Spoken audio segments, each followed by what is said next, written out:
Hi friends, welcome back to my channel. This is me Laya Nashaf. അപ്പോൾ ഇന്നത്തെ എൻ്റെ video എന്ന് വെച്ചാൽ ഒരു ഡേ ഇൻ മൈ ലൈഫ് ഇടാണ്. അപ്പോൾ കുറേ പേര് ചോദിച്ചിരുന്നു ഡേ ഇൻ മൈ ലൈഫ് ഇടോ അല്ലെങ്കിൽ സ്റ്റഡി വ്ളോഗൊക്കെ ഇടോ. ഗൈസ്, ഞാൻ ഇവിടെ എത്തിയിട്ടാണ് ഇഷ്ടപ്പെട്ടില്ല. അപ്പോൾ കുറേ പേര് ചോദിച്ചിരുന്നു ഡേ ഇൻ മൈ ലൈഫ് ഇടോ സ്റ്റഡി വ്ളോഗ് ഇടോന്ന്. അപ്പോൾ ഇന്നത്തെ ഒരു വീഡിയോ എന്ന് വെച്ചാൽ ഡേ ഇൻ മൈ ലൈഫാണ്. അതിലെൻ്റെ സ്റ്റഡി വ്ളോഗ് ഇടുന്നുണ്ട്. അപ്പോൾ നമുക്ക് നേരെ പഠിക്കാൻ പോകണം. നമുക്ക് നേരെ പോകാം. സ്റ്റാർട്ട്. ഒരു മിനിറ്റ്, ഞാനൊരു കാര്യം വിട്ടുപോയി. ഞാൻ പഠിക്കുന്നത് 6th സ്റ്റാൻഡേർഡിലാണ്. അപ്പോൾ ഇതിന് എക്സാം ഒക്കെ വരാൻ പോലെ. അപ്പോൾ പഠിക്കുന്നതൊക്കെ കുറച്ചൊക്കെ കാണിച്ചു തരാം. കുറച്ചൊക്കെ ഞാൻ എന്തൊക്കെയാണ് ചെയ്യുന്നതൊക്കെയാണ് കാണിക്കാൻ പോകുന്നത്. നമുക്ക് നേരെ പഠിക്കാൻ പോകാം. ഇപ്പോൾ ഗൈസ്, ഹിന്ദി എങ്ങനെ പഠിക്കേണ്ടത് ഞാൻ പറഞ്ഞുതരാം കേട്ടോ. ആദ്യം തന്നെ നമുക്ക് നന്നായി വായിക്കാനും എഴുതാനൊക്കെ അറിയണം എന്നുള്ളവർക്ക് മാത്രമേ എക്സാമൊക്കെ നന്നായി എഴുതാൻ പറ്റുള്ളൂ കേട്ടോ. അപ്പോൾ ഹിന്ദി എക്സാമിൽ ഏറ്റവും കൂടുതൽ ഉണ്ടാകുന്ന വെച്ചാൽ ഒരു പാരഗ്രാഫ് വരും, അതിൽ നിന്ന് കുറച്ച് ക്വസ്റ്റ്യൻസൊക്കെ ആൻസർ ചെയ്യാവുന്നതാണ്. അപ്പോൾ നന്നായി വായിക്കാൻ അറിയുള്ളവർക്ക് ആ പാരഗ്രാഫ് വായിച്ചാൽ 1 സെക്കൻഡ് അവർക്കത് എഴുതാൻ പറ്റും കേട്ടോ. പിന്നെ കവിതയിൽ നിന്ന് അതിൽ നിന്ന് ഇങ്ങനെ ക്വസ്റ്റ്യൻസ്, പിന്നെ ഡിസ്ക്രിപ്ഷൻ ഉണ്ടാകും. പിന്നെ ഇങ്ങനെ ആനിമൽസിൻ്റെ ഒക്കെ പേരില്ലേ, അതൊക്കെ ഒന്ന് പഠിക്കും. നന്നായിരുന്നു ജസ്റ്റ് മനസ്സിലാക്കി പഠിക്കണം. മെയിനായിട്ട് വായിക്കുക, പഠിക്കുക, ടെക്സ്റ്റ് വായിക്കുക, നോട്ടൊക്കെ ഒന്ന് മനസ്സിലാക്കി. ഹിന്ദി കാര്യമായിട്ട് അങ്ങനെ പഠിക്കാനില്ല. ഹിന്ദി കാര്യമായിട്ട് അങ്ങനെ പഠിക്കാനില്ല, സിമ്പിളാണ് ഹിന്ദി. ഇംഗ്ലീഷും അങ്ങനെയാണ്, ടെക്സ്റ്റ് വായിക്കുക കുറേയൊക്കെ. ഹിന്ദി ടെക്സ്റ്റ് അങ്ങനെ ഉണ്ടാവാറില്ല. ഇംഗ്ലീഷ് കുറച്ച് തോട്ട്സ് അതൊക്കെ പഠിച്ചു വെക്കുക. കുറേയൊക്കെ അങ്ങനെയാണ്, കുറച്ച് വേർഡ്സ്, ന്യൂ വേർഡ്സ് ഇത്രയാണ്. പിന്നെ അതിനടുത്ത് നമ്മൾ എന്താ പഠിക്കുന്നത്? ഇനി നമ്മൾ പഠിക്കാൻ പോകുന്ന ബേസിക് സയൻസ്. ഇപ്പോൾ ഗൈസ്, നമ്മൾ പഠിക്കുന്നതിൽ ഒരു ചെറിയൊരു ബ്രേക്കൊക്കെ എടുത്തു. നമുക്കിത് ചോറ് കഴിക്കാൻ വേണ്ടി പോകാം. ഞാൻ അങ്ങനെ കറിയൊന്നും കൂട്ടാറില്ല, ചിക്കൻ കറിയാണ് ഇന്ന്. അപ്പം ഞാൻ കഴിക്കുന്നത് ഇങ്ങനെയാണ്. അപ്പം എന്തൊക്കെ സ്പെഷ്യൽ എന്ന് പറയാം കേട്ടോ. ചോറുണ്ട്, മുട്ട, പിന്നെ നമ്മുടെ കുക്കുംബർ, ചമ്മന്തി ഉണ്ട്, അച്ചാറുണ്ട്. അപ്പോൾ കറി കൂട്ടണമെങ്കിൽ കൂട്ടും. അപ്പോൾ നമുക്കിത് കഴിച്ചിട്ട് കാണാം. ഗായ്സ്, അടുത്ത പാർട്ടിൽ എൻ്റെ സ്കിൻ കെയറിനെ കുറിച്ച് പറയുന്നതായിരിക്കും. അപ്പോൾ ഗായ്സ്, ഞങ്ങൾ സോഷ്യൽ പഠിച്ചു കഴിഞ്ഞു.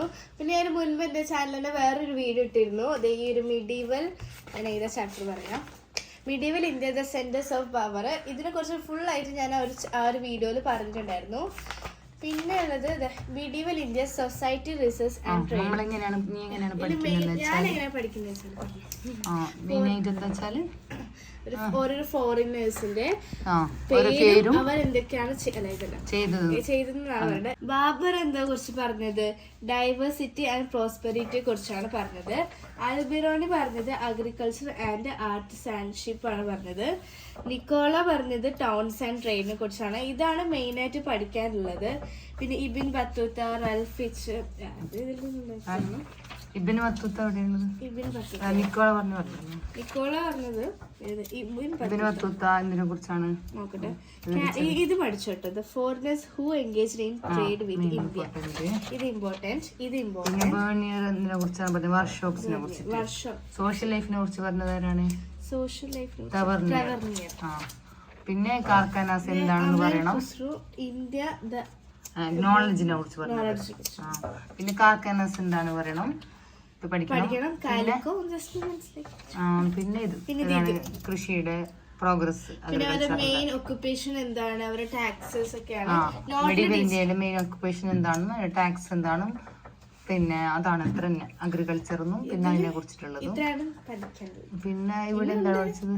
അങ്ങനെ സിമ്പിളായിട്ട് പഠിച്ചാൽ ഒരുപാട് പഠിക്കണമെന്നില്ല. പിന്നെ ഇവിടെ എന്താണ്?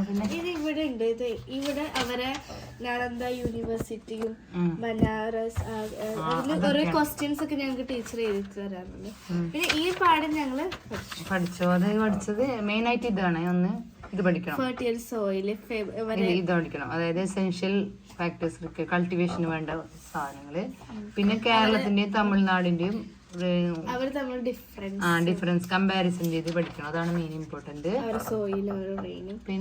പിന്നെ ഈ ഹൈലാൻഡ്, ലോലാൻഡ്, മിഡ്ലാൻഡ് അതൊക്കെ ഇല്ലേ, ജിയോഗ്രാഫിക് ഡൈവേഴ്സിറ്റി.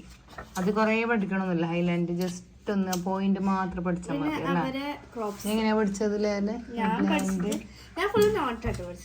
അല്ല, ഇത് ടെക്സ്റ്റിലും പഠിച്ചില്ല. എല്ലാം ജസ്റ്റ് പോയിന്റ് വൈസ് ആയി പഠിച്ചാൽ മതി.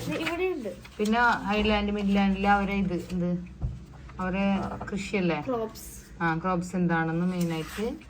പിന്നെ ലോലാൻഡ് എന്തായാലും ചെറിയ ഇതൊക്കെ ഉണ്ടാകും, അത് മാത്രം പഠിച്ചാൽ മതി. ലോലാൻഡ് എന്താണ്, ഹൈലാൻഡ് എന്താണെന്ന് അതിൽ ഫസ്റ്റ് പേജിൽ കൊടുത്തു. പിന്നെ പിന്നെ എന്താണ് ഇവിടെ എന്താണ് പഠിക്കാനുള്ളത്? വേസ്റ്റ് അല്ല ഇപ്പോഴത്തെ ഈ കേരളത്തിൽ ഇപ്പോഴത്തെ ആരും കൃഷി ഗൈസ് ഇതൊക്കെ ഞങ്ങൾ പഠിച്ചു കഴിഞ്ഞതാണ്, പക്ഷെ ഒന്ന് വായിച്ചു നോക്കാണ്. ഒരുപാട് എടുത്ത് വാരി വെച്ച് പഠിക്കാറില്ല, കുറച്ചാണ് പഠിക്കാറല്ല. ഇതിൽ മെയിൻ ആയിട്ട് പറയുന്നത് സെൽസ് എന്താണെന്നാണ്, മൈക്രോ ഓർഗാനിസം എന്താണെന്നും, ജസ്റ്റ് സെൽ എന്താണെന്നും, യൂണിസെല്ലർ മൾട്ടി സെല്ലർ ഓർഗാനിസം എന്താണെന്നും, പിന്നെ മെയിൻ ആയിട്ട് ഏതാണ് പിന്നെ ഈ ആനിമൽ സെല്ല്, പ്ലാന്റ് സെല്ല്. പിന്നെ ഇത് കഴിഞ്ഞ വർഷം വന്നതാണ് കേട്ടോ, അതായത് ഓണിയന്റെ അല്ലേ മെത്തേഡ്, സ്ലൈഡിന്റെ മെത്തേഡ്. പിന്നെ ഈ പിക്ചേഴ്സ് രണ്ടും മനസ്സിലാക്കി വെക്കുക. പിന്നെ ചിലപ്പോ ചോദിക്കാൻ ചാൻസ് പ്ലാന്റ് സെല്ലിൽ ഇല്ലാത്തുള്ള പ്ലാന്റ് സെല്ലില്ല, ആനിമൽ സെല്ലിൽ ഇല്ലാത്ത സാധനം എന്താണ് പ്ലാന്റ് സെല്ലുള്ളത്. പിന്നെ പ്ലാന്റ്സിന് ഗ്രീൻ കളർ കൊടുക്കുന്നത് എന്താണ്, അതായത് ക്ലോറോപ്ലാസ്റ്റ്. പിന്നെ എന്താണ് ആനിമൽ സെല്ലിന്റെ ഫീച്ചേഴ്സ് ചോദിക്കുക, അപ്പോൾ ന്യൂക്ലിയസ് അതൊക്കെ പറയണം. ഇതൊക്കെയാണ് ഫീച്ചേഴ്സ് ചോദിച്ചാൽ പറയേണ്ടത്. ഇത് ഇങ്ങനെ ഈ ഫോട്ടോ കൊടുത്തിട്ട് സിമ്പിൾ ആയിട്ട് പഠിച്ചാൽ മതിയല്ലോ, ഒരുപാട് പഠിക്കണമെന്നില്ല. പിന്നെ ഇത് എനർജിനെ കുറിച്ചാണ്. ഇതിലാണ് ഒരുപാട് പഠിക്കേണ്ട ആവശ്യമില്ല. ഈ ബോക്സ് ഒക്കെ മനസ്സിലാക്കി വെക്കുക. പിന്നെന്താണ് നമ്മൾ പിന്നെ ഇതാണ്, അതായത് mechanical energy, chemical energy, just point wise ആയിട്ട് പഠിക്കുക. അതെന്താണ് നമ്മൾ പഠിച്ചതിലാണ്. പിന്നെ ഗൈസ് കെമിക്കൽ എനർജി എന്താണ്, മെക്കാനിക്കൽ എനർജി എന്താണ്, ഇത്ര ഒന്നും എഴുതണ്ട. ആക്ച്വലി ഇതിന് ചെറിയൊരു പോയിന്റ് എടുത്തതാണ്. Chemical energy, the energy contained in a substance is chemical energy, അതൊന്നത്. പിന്നെ ഇത് all substance contained chemical energy, അതാണ് കെമിക്കൽ എനർജി. ഇനി മെക്കാനിക്കൽ ഞാനിവിടെ എഴുതിയിട്ടുണ്ട്. ഇനി മെക്കാനിക്കൽ എനർജി എന്തായാലും പറയാം. The energy formed when an engine works in turn and machines parts move is called mechanical energy. അത്രയും പഠിച്ചാൽ മതി, ധാരാളം. പിന്നെ ഈ സംഭവം പഠിക്കാം, ഇത് പഠിക്കാം. ഇതിപ്പോ ചിലപ്പോൾ ഇതിങ്ങനെ ഗ്യാപ്പ് ഇട്ടിട്ട് ഇതെന്താ സംഭവം, ഇതിൽ നിന്ന് കുറച്ച് പോയിന്റ്സ് ഒക്കെ ഇതാണ് അത്. പിന്നെ ഈ ബോക്സ് പിന്നെ ഇത് പിന്നെ ലേറ്റസ്റ്റ് സക്സസ് ഒക്കെ പഠിക്കണം. ഓക്കെ. അപ്പോൾ കഴിഞ്ഞ വർഷത്തൊക്കെ പിന്നെ പ്രീവിയസ് ഇയർ ക്വസ്റ്റ്യൻസ് നമ്മൾ നോക്കിയിട്ട് എങ്ങനെയൊക്കെ വന്നു നോക്കി അതൊക്കെയാണല്ലോ നമ്മൾ പഠിക്കുക. ഓക്കെ. അപ്പോൾ ഇന്നത്തെ വീഡിയോ പഠിക്കുന്നതിന്